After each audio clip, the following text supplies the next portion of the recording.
Final de ano chegando, mas seja qual for o momento, governança sempre será um tema de visita constante. E é sobre isso que vamos falar hoje, com opiniões de experts da Mid Falcone. Esse é o G2 Entrevista, o quadro da G2, uma consultoria em SAP Business One, uma solução de gestão para empresas em transformação. Para você que é interessado em tecnologia, negócio e governança. Se quiser saber mais sobre nós ou sobre o SAP Business One, é só apontar o seu celular para o QR Code que está aparecendo aí na sua tela e você terá acesso a todos os nossos outros canais de informação.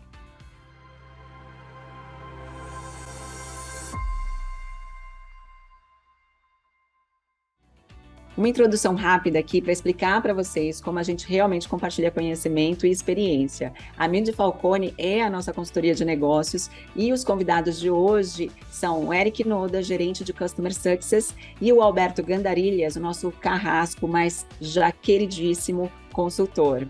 Eu vou começar perguntando aqui para o Eric, e ele vai explicar para a gente o que ele considera como os 3 fatores críticos para o sucesso de uma boa governança, para o sucesso de uma empresa. Oi, pessoal.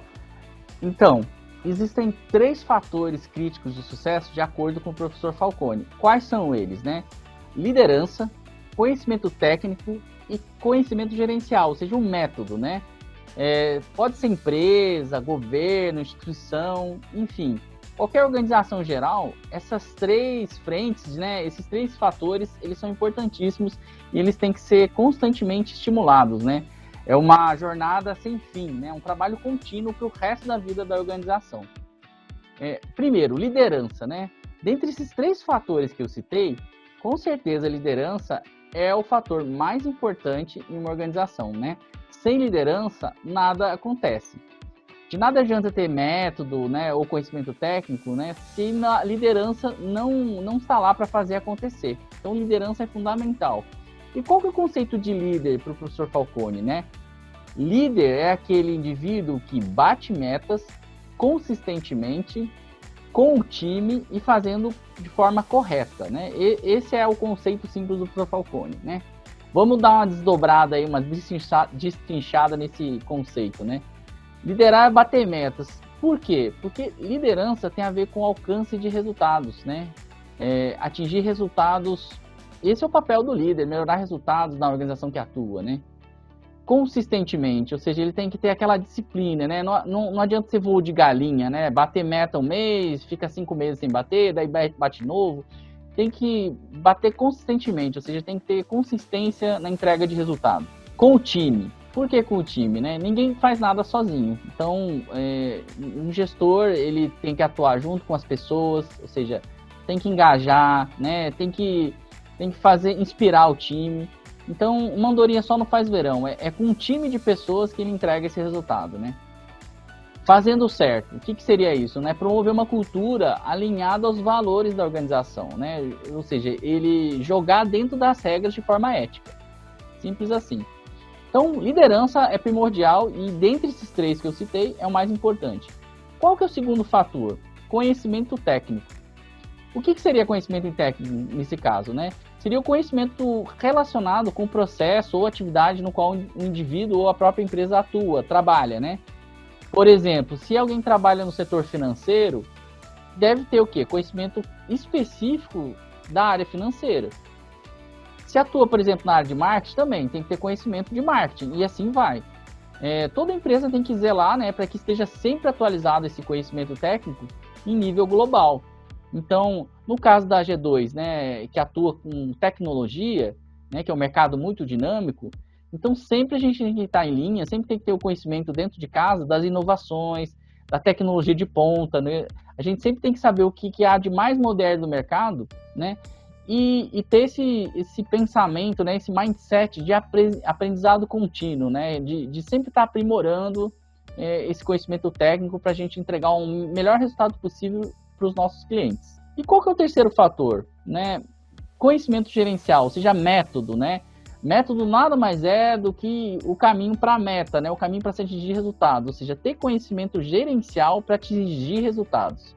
Então, saber um conjunto de práticas, técnicas, ferramentas, rituais de gestão, né?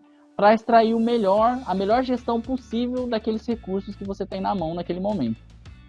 Então, enfim, se a gente estiver aprimorando sempre esses 3 fatores, liderança, conhecimento técnico, conhecimento gerencial, ou seja, esse método para alcançar resultado, a gente com certeza vai ter sucesso na nossa empreitada.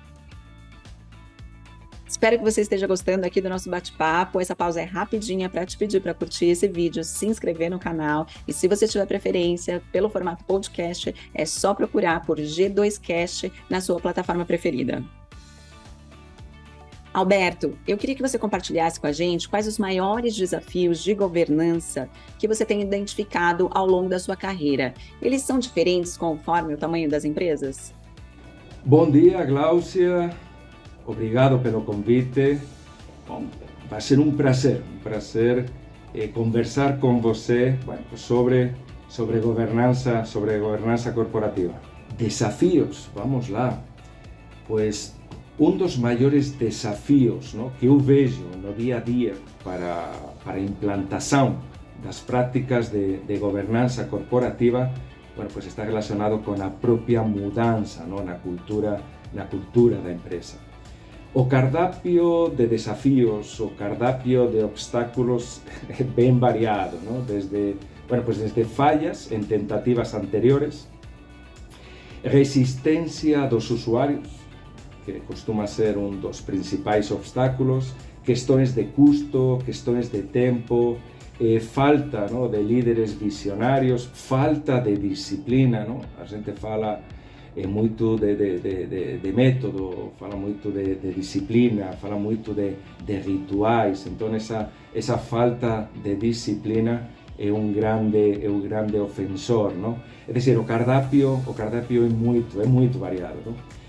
E muitas vezes, eu diria que a maioria das vezes, não, para colocar em prática, não, o modelo de governança em uma empresa, não, passa, pues preciso, ¿no?, fazer alterações em funcionamentos, preciso fazer alterações em processos e principalmente em hábitos, ¿no?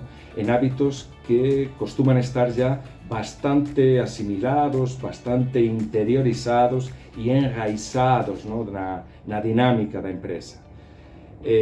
Também, a maioria das vezes, não, é preciso, é necessário, fazer mudanças, não, de alçada. Mudanças de alçada são necessárias. Novo posicionamento de stakeholders, de atores internos, redefinição de responsabilidades ou até mesmo, não, criação, não, ou extinção, não, de alguns cargos. É dizer, a tarefa é desafiadora, não é tarefa simples, mas como falava há pouco, os benefícios, não? Os benefícios mais que compensam, não? Acredito que não, Gláucia, acredito que os desafios não são diferentes conforme o tamanho da empresa. Os desafios são os mesmos. O que logicamente vai mudar é o tempo que a gente vai demorar para implementar a governança, não? Para implementar bem a governança, não? É tudo mais pessoas envolvidas, mais áreas consideradas, mais funcionamentos, não, que precisam ser revistos, mais processos, não, que precisam ser reavaliados, mais resistências, não, que vão precisar ser trabalhadas. Eu gosto de fazer um paralelismo com vendas, não? Com a venda. A maior complexidade, pues maior é o ciclo, não? Quanto mais complexa a venda, pues mais demora o ciclo, não? Vai ser logicamente mais demorado e mais trabalhoso, mas os desafios não são diferentes, não. Aqui na G2, a gente tem muita dificuldade em aplicar consequências aos colaboradores que não cumprem os acordos. Essa é uma dificuldade comum nas empresas? Por quê? É comum, na minha opinião, é comum e até normal, não? Que as empresas pues tenham dificuldades na aplicação da governança. Não é um caso isolado, não, da G2. Estamos falando de método, estamos falando de hábitos, estamos falando de rituais, estamos falando de uma forma de fazer que expõe as pessoas, não? Pois mensalmente vão precisar, nos ciclos de gestão, vão precisar prestar contas, não? Mensalmente precisamos comparar, bueno, pues meta con realizado, precisamos acompanhar planos de ação, os planos de ação que irão viabilizar os resultados. E uma coisa que eu percebo muito nas empresas é que as pessoas ou não sabem ou não dão a devida importância a um bom plano de ação. Ou não sabem fazer ou fazem para inglês ver. Eu sou mais partidário que as pessoas fazem para inglês ver, não? Uma outra questão que as pessoas têm muitas, mas muitas dificuldades para pensar fora da caixa, não? Para fugir desse piloto automático. A caixa de ferramentas é sempre a mesma e tenho dificuldades, não? em pensar em ações diferentes para, bueno, pues para atingir, não? Determinados resultados. Se um mês eu não cumpri ou não atingi certa meta, logicamente as ações que foram desenvolvidas não foram suficientes. Logicamente, para o mês seguinte, não? A tendência à meta é incrementar, não? Incrementar. Consequentemente, eu preciso incorporar novas ações ou ações diferenciais, o que a gente na Falcone, não? denomina contramedidas. E as pessoas têm sérias dificuldades para pensar fora da caixa, para ver diferentes utilidades para um clipe, não? Se eu pergunto para que serve um clipe, bueno, pues as pessoas, o 90% das pessoas, vão me dizer que serve para asegurar papéis, lógicamente. Mas existem, bueno, se a gente entra no Google, não? Existem mais de 1001 aplicações para um clipe, não? Por exemplo, para espetar azeitona, não? Só por colocar um exemplo. Mas a gente sempre pensa, não? Ou sempre vamos para a mesma, não? O mesmo uso de sempre. É dizer, como resumo, dificuldades é comum e o processo de governança, não? Tem um importante componente educacional. Alberto, na sua opinião, quais são os 3 indicativos mais importantes a apresentar a um CEO de uma empresa? Os 3 indicadores que, na minha opinião, na opinião do Alberto, devem ser de conhecimento e acompanhamento mensal de um CEO são índice de retenção de colaboradores, NPS do cliente e, logicamente, resultado líquido. Mas nessa ordem que eu falei: equipe, cliente e, consequentemente, resultado financeiro. Esse foi o G2 Entrevista. Obrigada a você que assistiu até o final. E não se esqueça, toda sexta-feira tem conteúdo novo por aqui. People Stuff com Bruna Sullivan, falando de pessoas. Inside Business One com o Renan Felipe, que explica maravilhosamente bem as funcionalidades do SAP Business One. E também tem o Tech Trends, que sempre traz uma tendência em tecnologia, uma tendência do mercado para você se atualizar. Eu te vejo no próximo G2 Entrevista aqui comigo, numa próxima sexta-feira. Até!